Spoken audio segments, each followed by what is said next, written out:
सिंह जी सारे नगर समिति सुबह साहब, ऐसी साहब तुलसीराम जी, दयाल सिंह जी,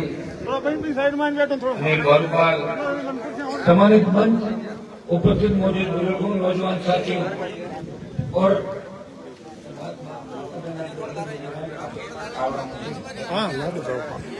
माताओं बहनों, प्यारे बच्चों, थोड़ी आगे जगह कर दे। जो माता शक्ति पीछे खड़ी है, माताएं बहनें, आपसे निवेदन आ गया है, जोरदार देखकर लगे। बोले सतोना जी महाराज की, बोले दया जी महाराज की, बोले राम साहब पीर की। ग्वालों के अंदर ऐतिहासिक स्वागत सत्कार किया, जेसीबी से फूल मार लाए, फूल बरसाए और घोड़ी पे बिठा दिया। मुझे यहाँ तक लाए। समस्त ग्वाड़ू ग्राम का 36 कौम का हृदय से आभार प्रकट करता हूँ। बहुत बहुत धन्यवाद। ग्वाड़ू जो आज राजस्थान में मेरी मजबूती का उदाहरण दिया जाता है, उसमें ग्वाड़ू गांव का खेमसर विधानसभा क्षेत्र का बहुत बड़ा योगदान है, बहुत बड़ा सहयोग है। आपकी मजबूती के परिणाम स्वरूप हनुमान बेनीवाल को लोग राजस्थान के अंदर अपने भाई के रूप में, मजबूत लड़ा के रूप में पसंद करते हैं। मुझे पता है जो उपचुनाव था खेमसर का, तो पूरी राजस्थान की सरकार यहाँ बैठी हुई थी, फिर भी आपने मजबूती से आरएलपी पार्टी को वोट किया और देश में संदेश दिया कि आरएलपी की राजधानी है खेमसर, यहाँ हम हमारे भाई को हाथ नहीं देंगे। ये संदेश आप लोगों को दिया। 43 साल से आप लोग मुझे, मेरे परिवार को वोट दे रहे हो। आपका और मेरा इतना ज्यादा अपने तो आपस में कि थोड़े दिन बाद में आऊंगा, ऐसा लगता है बहुत दिनों का आया होने के, बहुत घना दिन होगा। घूम तो राजस्थान में कर रहा हूँ, पार्टी बना के एक संदेश राजस्थान में दिया और किसान पुत्रों को, धरती पुत्रों को ये एहसास कराया कि हम कांग्रेस बीजेपी के अलावा नई पार्टी भी राजस्थान में सर्वाइव कर सकती है। राष्ट्रीय लोकतांत्रिक पार्टी है जिसका बोतल का चिन्ह है।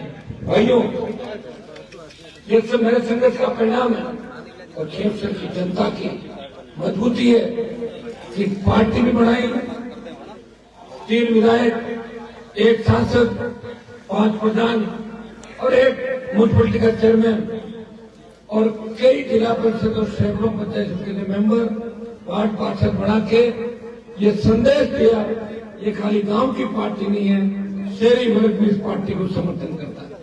जब देश के अंदर किसान तकलीफ में था, हरियाणा, पंजाब, उत्तर प्रदेश के किसानों ने जब मुझे कहा कि हनुमान जी आप राजस्थान से आते हो, वहां किसान आंदोलन नहीं चल रहा है,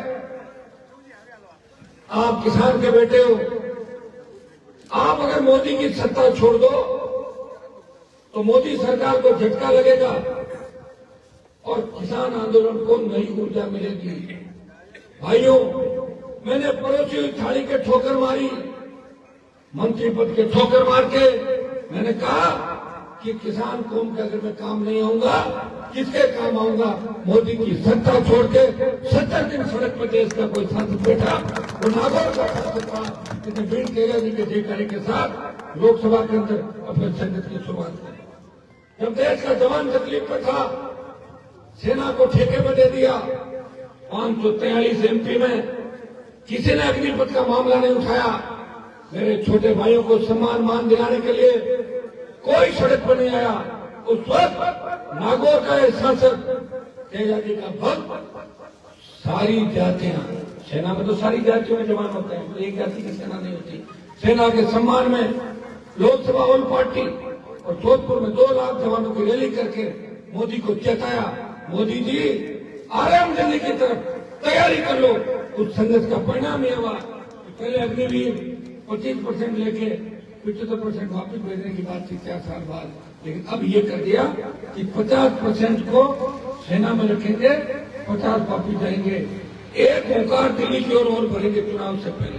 मुझे पूरा भरोसा कि अग्निपथ वापस हो जाएगा और देश के जवानों की बल्ले बल्ले हो जाएगी, देश के जवानों की जीत।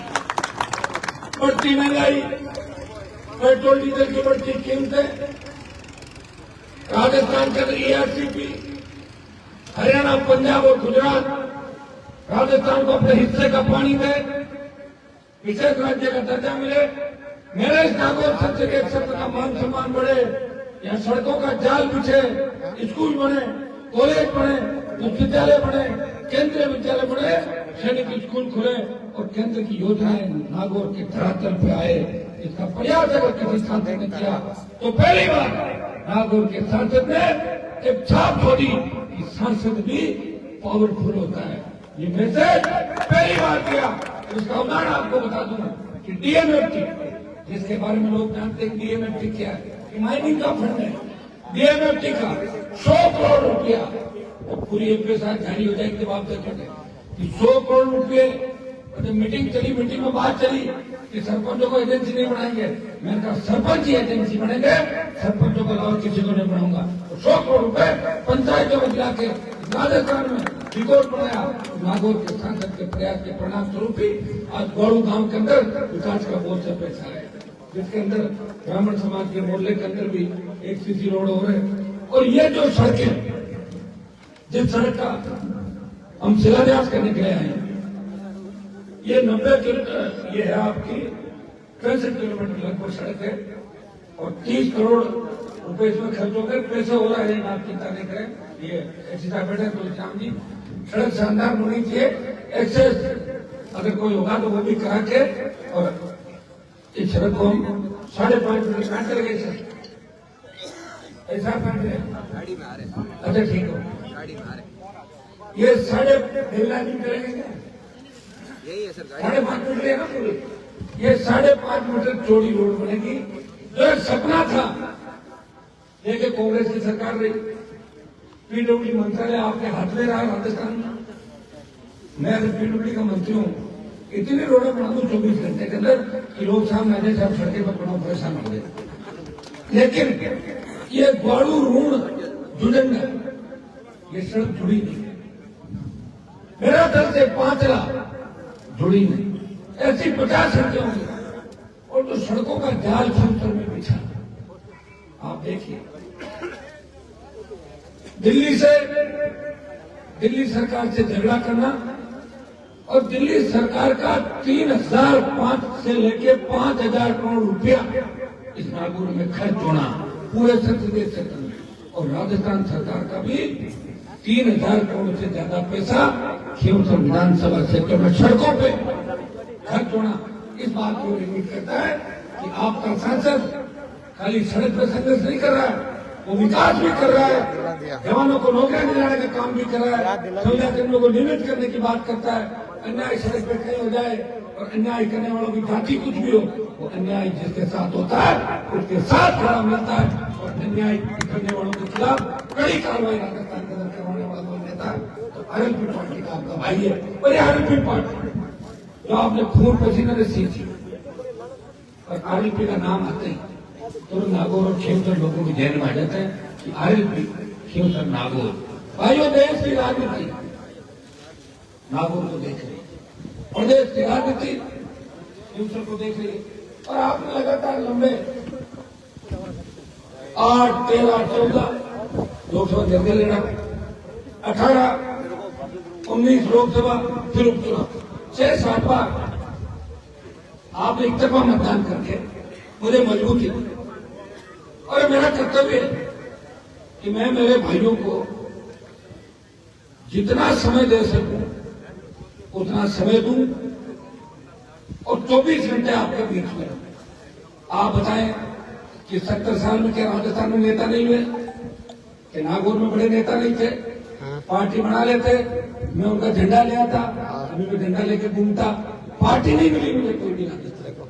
पार्टी थी हरियाणा उत्तर प्रदेश की, वो ठगाते थे, झंडा वापस ले जाते और डंडा यहाँ छोड़ देते थे। झंडा भी दिया और आपको मजबूती दी। ये जो थाने तहसील कचहरी है, यहाँ हर व्यक्ति 50 लोगों को लेके तुरंत बाहर बैठ जाता है। अगर लड़ना सिखाया हनुमान बेनीवाल ने खींवसर नागौर के किसान के बेटों को अपने हक और अधिकार के लिए संघर्ष करना सिखाया। इससे बड़ी कोई बात नहीं। जब मैं 8 के अंदर आया था ठेका छूटता था। मुंडवाई ऑफिस के 4 आदमी ठेकेदार होते थे और नए ट्रांसफार्मर पर दिलाने के नाम पे 10,000 रुपए खर्च करते थे। क्यों चलो 20,000 खर्च करते। उन तमाम दलालों को खत्म कर दिया जिसका काम है सीधा ट्रांसफार्मर उठाओ और ले जाओ। कहाँ कनेक्शन होते थे बताओ मुझे। मुझे तो लोगों ने इतना बदनाम कर दिया कि मान को बिजली की चोरी करवाता है। मेरे घर पे तो करवाता नहीं, किसान चोर नहीं है। उसको जब कनेक्शन नहीं मिलता है तो अपना पेट पालने के लिए वो जुगाड़ बिठा के और अपने खेत से 1000 फीट गहराई से धरती का सीना चीर के अन्न उत्पादन करता है। विधानसभा के अंदर मैंने कहा था हम चोर नहीं है, चोर मंत्री हैं, चोर वो अधिकारी है जिनकी वजह से बिजली कंपनियां घाटे के अंदर चली। और कौन सी अवैध माइनिंग की बात करते हो। अगर खुद के खेत से 2 ट्रॉली पत्थर निकालिए, ये बूढ़ जनाना खजवाना ग्वाड़ू का जो इलाका है, आप ये बताएं अगर मेरी जगह दूसरा एमएलए एमपी होता तो पता क्या करता, वो पार्टनर बन जाता है। और मैं एक बात और बताऊंगा आपको, पता ही जो बात आने वाले 5 दिन बाद आपको पता लग जाएगा। जिस बजरी माफिया के खिलाफ मैंने आंदोलन किया, उस बजरी माफिया ने अपने पैर खिमसर नागौर में पसारे और वो बजरी माफिया कहता है कितना ही मेरा कितना ही पैसा लग जाए, पैसा लेने को लोग तैयार बैठे, लोग ढूंढे कोई फैला किया कितना ही पैसा लग जाए मुझे हनुमान जी को कमजोर कर। आप मेरी बात समझ लेना, हनुमान जी तो इतने मजबूत है कि आप सब मेरे साथ हैं और किसी एक व्यक्ति के गलतफहमी कभी नहीं होनी चाहिए कि हनुमान जी मेरी वजह से, और मुझे ये गलतफहमी नहीं होनी चाहिए कि नरसिंह जी जो सरपंच है मेरी वजह बड़ी ताकत मेहनत से हर व्यक्ति अपनी लड़ाई लड़ता है और सरपंच का चुनाव भी बहुत टफ होता है। लड़े हमने सरपंचों के लंबे चुनाव, लेकिन मैं आपको एक चीज और कहूँ कि मेरी लड़ाइयां बड़ी है और मुझे परास्त करने के लिए सारे जितने राजा महाभारत के अंदर अभिमन्यु को घेरने के लिए एक चक्रव्यूह बनाया था, पता आपको। वो बड़ा बड़ा उसके अंदर फंस गया था, लेकिन कृष्ण भगवान उस चक्रव्यूह को तोड़ जानते थे। कृष्ण के रूप में कौन है, आप लोग चारों तरफ लोगों को पता है। हनुमान जी राजस्थान में घूमेंगे, सारे लोग एक दूसरे के पास आने का प्रयास करेंगे। नेता जो आपको घूमते हुए दिखते, वैसे एक चीज राजनीति के अंदर होती है, हर आदमी के विचार होते हैं। मेरे साथ जो कोई आदमी रहेगा वो भी चाहेगा कि मैं भी आगे बढ़ूं, और मेरा धर्म है कि मेरे साथ रहने वाले व्यक्ति को मैं आगे बढ़ाऊं। ये हर आदमी का धर्म होता है। बिना वजह किसी बात को तुल देना, और आप तो सारी बातें जानते हैं मेरा मन कितना बड़ा है। मैं तो 2003 के चुनाव के अंदर उस कतल केस के अंदर जो लोग मेरे साथ थे, जब मुझे झूठा फंसाया, वो लोग मेरी खूब खिलाफत कर गए 10 लेकिन मैंने कभी उनका पीछा नहीं किया। मेरी आदत है, जयनगर सिंह जी जानते इस बात को, बड़ा मन मैंने हमेशा रखा। लेकिन बड़े मन का मतलब ये नहीं है कि मैं बिल्कुल ही कमजोर हूँ, मैं मजबूत हूँ, इसलिए मोदी से लड़ाई लड़ रहा हूँ। लोग के थानदार से नहीं लड़ पाते, हम जी जानते हैं सारी बातें कि थानदार से लड़ने के अंदर कितना जोर आता है, और थानदार जो गाड़ी को उठा के पकड़ता किसी को तो कितने घुमा डूबता है, करता ही। तो भाइयों मैंने तो लड़ाई लड़ी और लड़ते लड़ते आपको भी लड़ना चाहिए, लेकिन विपदा किसमें पड़ती वही करना कि विपदा से निकालता था। आज आप बताएं, हर आदमी अभी भी मुझे कहा करते रहे लोग आचार संहिता लग गई फिर भी साथ काम करा, उम्मीद है मेरे से और मैं करूंगा प्रयास। लेकिन मुझे ये बताओ कि आपके लिए तो मैं खड़ा हूं ना, चाहे आप माइनिंग करो, चाहे ट्यूबवेल खोदो, चाहे कुछ करो। हाँ, गलत काम का आपको कहता हूं कि कोई ऐसा अन्याय नहीं करें जिससे किसी का घर उजड़ जाए, उसको मैं साथ नहीं करूंगा। किसी की खेत पे कब्जा नहीं करें, जमीन पर कब्जा नहीं करें। आप आगे बढ़े, दूसरे को आगे बढ़ने से, नशे की प्रवृत्ति से दूर रहें, ऐसी सीख मैं हमेशा देता हूँ। जरूरत इस बात का कि आपके साथ मैं खड़ा हूं, कुछ भी हो जाए हनुमान जी खड़े हैं, लेकिन मेरे साथ कौन खड़ा उसका नाम बताओ। सारे देश के प्रदेश के बड़े नेता ये चाहते हैं कि हनुमान बेनीवाल को कैसे मिटाएं। वो हमारी शरण में क्यों नहीं आ रहा है, वो ये झंडा लेकर राजस्थान में क्यों घूम रहा है, वो देश की सबसे बड़ी पंचायत के अंदर अकेला लड़ाई क्यों लड़ रहा है। आपने मुझे लोकसभा के अंदर बोलते हुए देखा कि मैं अकेले नागौर की बात उठाता हूँ। मैं देश के किसान, प्रदेश के जवान, एससी, एसटी, ओबीसी तमाम वर्गों की घूमरा के अंदर राजपूत समाज के बैठे थे आज से जब छोटे बच्चों को देखा मैंने सुबह 4 बजे फोन किया। हर व्यक्ति के अंदर, मन के अंदर हर व्यक्ति इमोशन होता है और सारी जातियों के समाज बनता है, संस्कृति बनती है और सारी जातियों में अच्छे बुरे लोग होते, कोई बुरी जाति खराब नहीं होती। कभी जाति आप भी जानते हैं सारी चीज, आप रोज उठा के देखते हैं social media, print media, electronic media. लेकिन पीड़ा इस बात की होती है कि हम किसी को उंगली पकड़ के चलना सिखाएं तो वो व्यक्ति थोड़ा सा सामने आता, दुख होता कुछ भी नहीं, होता वही है जो ईश्वर को मंजूर है, होता वही है जो लिख दिया ले। मैं तो बड़ी संघर्ष, मैं तो बड़ा संघर्ष किया। मुझे 2001 का संघर्ष याद है, मैंने सोचा भी नहीं था कि मैं जेल से बाहर भी आऊंगा। जेल से बाहर भी आया, आपने हिम्मत रखी, परिवार खो दिया, लड़ता रहा और उन तमाम नेता जो नागौर को विकास का अंदर नागौर में बाधा बना रहे थे, उनको घर बिठाया और नए किसान के बेटों को नेता बनाया राजस्थान। एक नहीं बनाया, हजारों बच्चों को नेता बनाया, हजारों बच्चों को लड़ना सिखाया, कोशिश की। और आप देश के किसी भी कोने में चले जाओगे और आप ये कह दोगे कि मैं नागौर का रहने वाला हूँ तो कहेगा नागौर हनुमान जी बेनीवाल संसद है वहां से। क्यों सर? हनुमान बेनीवाल कहेगा। तो भाई मैंने मान सम्मान बढ़ाया। तेजा जी महाराज का जयकारा 2007 से 7 के बाद देश में तूफान मच गया। लखनऊ से लेकर हरियाणा, पंजाब तक लोग कहते हैं कि तेजा जी का मंदिर बना रहे, आओ। मैं ये नहीं कह रहा हूं, लेकिन मेरी आस्था तेजा जी का नहीं है, तेजा जी का भक्त हूं। विधानसभा लोकसभा का कहने में जोर आता है, घरेलू बैलेंस कोई काट जाए, लड़ाई मानी जाती है। घोड़े का पता लगता है रेस में और मर्द का पता लगता है जंग के अंदर। जंग में लड़ता हूं मर्द होता है, वीर होता है। घोड़ा जो रेस में दौड़े, घर में घोड़ा को मारेगा। ये किसी के सारे से आगे बढ़ने अलग बात है, लेकिन जिसके सारे से आगे बढ़ो उसका सामना करो, पता लग जाएगा। ये तो सब दुनिया जानती है। भाई आप लोग बैठे हो, वोट तो आपके पास है, वोट आप दोगे। कोई एक आदमी बैठा बैठा कह देगा मैं वोट मेरे घर पर, किसी पढ़ाई करी थी घर पर रखा वोट। अगर किसी के घर पे वोट है तो मैं उसके घर पे जाकर बैठ देता हूँ, मुझे वोट देने 1 लाख वोट चाहिए। क्या किसी को वोट हर आदमी का, ये गलतफहमी किसी को नहीं करे। और व्यक्ति बात करे, विरोध करे, स्वार्थ, और मुझे पता है घाटा लग जाता है, गरीबी आ जाती है, बीमार हो जाते हैं। कोरोना के अंदर कितने लोग मरे थे, उसका इलाज ये नहीं है कि सारी भरपाई नहीं करूंगा राजस्थान के देश में। अभी मैं पार्टी चला रहा हूँ, वो तकलीफ नहीं, तो मैंने आपकी जेब में थोड़ी काटूंगा। आपके तो पार्टी नहीं कमाती, घर में ठीक होगा ना। मैं प्रयास करता हूँ। और सबसे बड़ी बात, आप पार्टी, दिल्ली की पार्टी आप देखते हो कितना चंदा इकट्ठा करती है, दिन भर चलती है। एक रसीद आज तक आरएसपी के नाम की नहीं काटी राजस्थान के अंदर। इससे ज्यादा ईमानदारी तो हो सकती है, क्या बताऊं मुझे। 2 रुपए का फंड भी नहीं है किसी, और किसी ने मदद कर दी। भीड़ में गए और कहते साहब मैं एमएलए साहब को 1 लाख रुपए मेरे से मदद करता हूँ, तो वो धन्यवाद उसका, लेकिन मैं तो लोगों की मदद कर रहा हूँ। अभी कुदामठ के अंदर जिस तरह मेघवाल समाज के बच्चों को मारा, कुचल दिया था, वहां पर सलाह की घोषणा करके आया। सीकर की जो बेटी माँ राजू खेर के मामले में उसको एक्सपायर लोग बच्ची के पिताजी 5 लाख की घोषणा करके आया।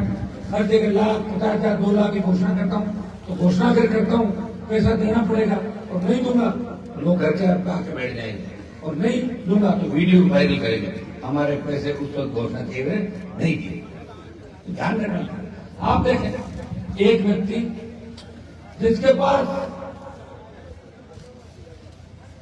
जिसके घर पे कोई रोता हुआ आता है, वो हंसता हुआ उसके घर से जाता है। कोई भी पीड़ा लेके आ गया, कैसी भी पीड़ा लेके आ गया, उस पीड़ा को मिटाने का प्रयास किया। हाँ, एक गलती मैंने जरूर की कि मैंने लोगों को होशियार ज्यादा बना दिया। हमारी गलती आई भी बहुत। तो इसका तो एक ही इलाज है कि आप सब होशियार हो, तो जो ज्यादा होशियार बन रहे हैं उनको ठीक करना है। भाइयों, चुनाव की घोषणा हुई 23 नवंबर को